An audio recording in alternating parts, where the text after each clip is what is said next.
Bandundu-Ville, la principale ville du Grand Bandundu avant le démembrement. La ville est située au confluent des deux grandes rivières, le Kasaï et le Kwilu. Un carrefour commercial clé entre les provinces de Kwilu, Kwango, Mai-Ndombe et la ville de Kinshasa.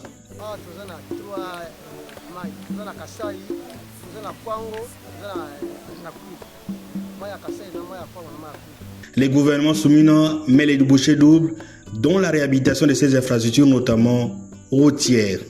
Des engins pour la réhabilitation de la voirie de la ville quittent Kinshasa, à bateau.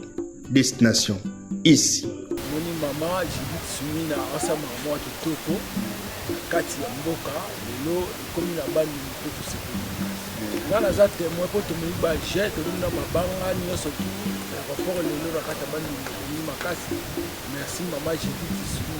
La population principale bénéficiaire des travaux remercie la première ministre Judith Soumina pour ses réalisations dans cette ville. Merci la première ministre Oya Salibiso Nakacha ville bandi. Merci na eto PC merci Nakacha na Oya Salibiso Nakacha ville bandi. Tomoni na aéroport ndenge abomisi aéroport na biso même ça na balabala biso ke minene tomoni ni alo kwa bomisi so balabala. Pona biso na bandu ndawa. Toza na difficulté makasi pona biloko kokotela biso na bandu. Ezaka vraiment mingi te. Eyaka muke par hasard. Nyonso na difficulté ya banzela. Tozana banzela te oye koki kobanda kolesa bandu comme tel.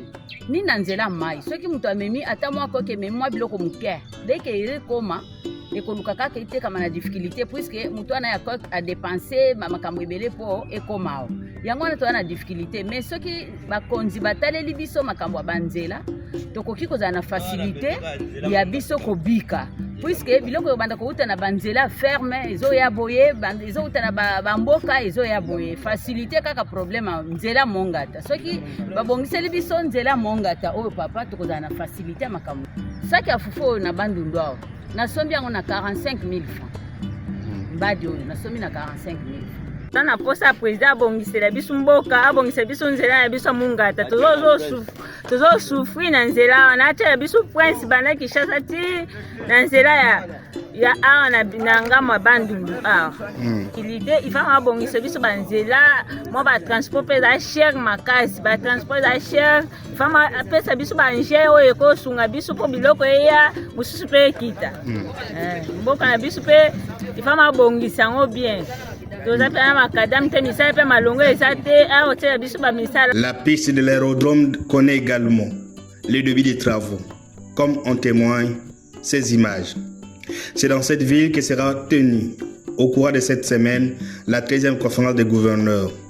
La population s'active pour un accueil sans précédent à l'honneur de la première ministre Judith Soumina et de tous les invités.